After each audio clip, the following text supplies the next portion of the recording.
పంతులు గారు నాతో మాట్లాడాలి అన్నారా? ఎందుకు మావయ్య గారు? ముందు చెప్పేది వినమ్మా, తీసుకో. హలో అమ్మా అభి, నీతో ఒక ముఖ్యమైన విషయం మాట్లాడాలమ్మా. ఏంటి పంతులు గారు? జీవితంలో మనం వెళ్లే దారి ఎప్పుడూ ఒకేలా ఉండదు. ఒక్కొక్కసారి ఎలాంటి ఆటంకాలు లేకుండా సాఫీగా సాగిపోతుంది. మరొకసారి అంతులేనంత అగాధం ఏర్పడుతుంది. ఇదంతా నాకెందుకు చెప్తున్నారు పంతులు గారు? ఎందుకంటే ఆ అగాధం ఎదుర్కోబోయేది నువ్వేనమ్మా.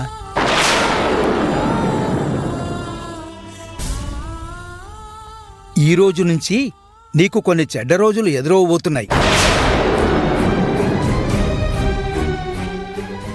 ఆ చెడ్డ రోజుల వల్ల నీ జీవితం ఎలాంటి మలుపులైనా తిరగొచ్చు, ఎలాంటి మార్పులైనా జరగవచ్చు.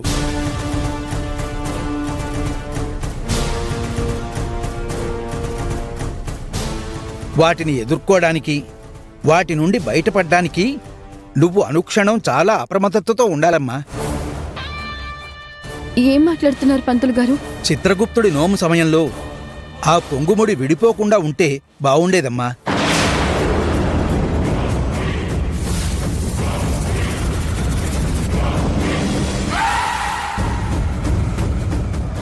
అది విడిపోవడం వల్లే ఇన్ని అనర్థాలకి దారితీస్తోంది. అలా జరుగుతుందని నేను కూడా అనుకోలేదు పంతులు గారు. నా ప్రయత్నం నేను చేశాను, కానీ ఫలితం దక్కలేదు. మనం ధైర్యంగా ఉంటే ఏ దుష్టశక్తినైనా ఎదిరించవచ్చు. కానీ ఒక్కసారి మనసులో భయం చేరిందా, ఒక చిన్న సమస్య కూడా భూగోళమంత భూతంలా కనిపిస్తుంది. అందుకే అమ్మా, ఎట్టి పరిస్థితుల్లోనూ ధైర్యాన్ని విడిచిపెట్టకు. సరేనా అమ్మా? అలాగే.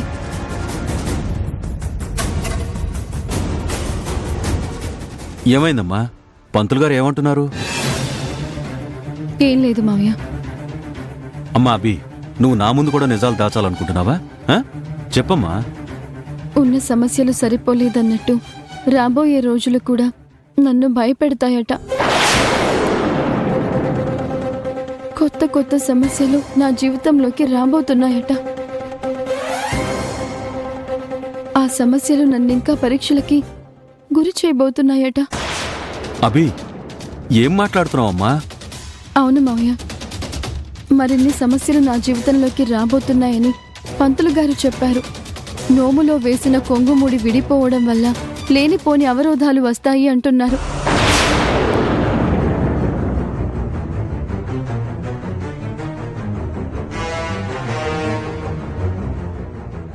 అమ్మా అభి, నువ్వేం భయపడకమ్మా. నీకు అండగా తోడుగా ఎప్పుడూ ఈ మామయ్య ఉంటాడు.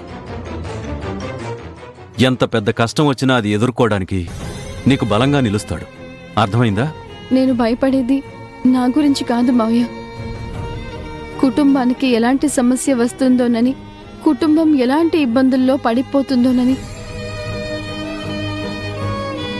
నా కుటుంబానికి ఏ ఆపద ఎటు నుంచి వస్తుందోనని. అమ్మా అభి, ఇప్పటి వరకు ఎన్నో సమస్యలు చూశాం, ఎన్నో ఇబ్బందులు ఎదుర్కొన్నాం. చూద్దామమ్మా, ఆ పైవాడింకా ఎలాంటి రాత రాశాడో, ఎలాంటి కష్టాలు మనకు చూపించబోతున్నాడో.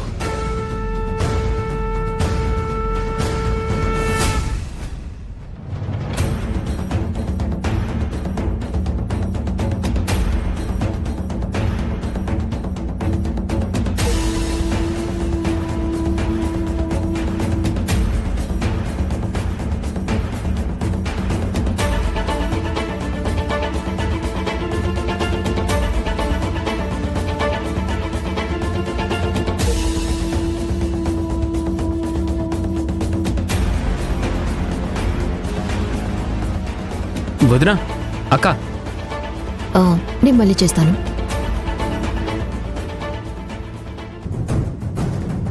ఏంటి రాహుల్? ఇంట్లో ఎంగిలి పళ్ళేలన్నీ అలాగే ఉన్నాయి, కడగలేదు. వాటి నుంచి ఎంత వాసన వస్తుందో చూసారా?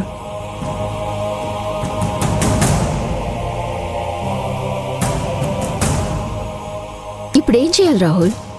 వెళ్ళి ఆ ఎంగిలి గిన్నెలన్నీ నన్ను కడగమంటావా ఏంటి? అలా అంటావేంటక్క? అది మన పనే కదా, మీరు చేయాల్సిన పనే కదా, దానికి అంతలా ఆలోచిస్తున్నారేంటి?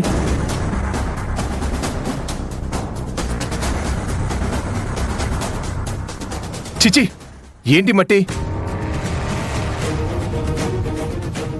ఇల్లెవరు ఊడ్చట్లేదా? కాలంతా మట్టి అంటుకుంటుంది. బాగానే ఉంది శ్రీకర్.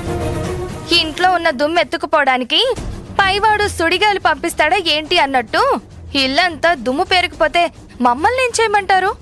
అసలు మీరు ఇలా మాట్లాడుతున్నారేంటి? కనీసం ఇంట్లో పనిచేయడానికి కూడా ఒళ్ళు వంచరా?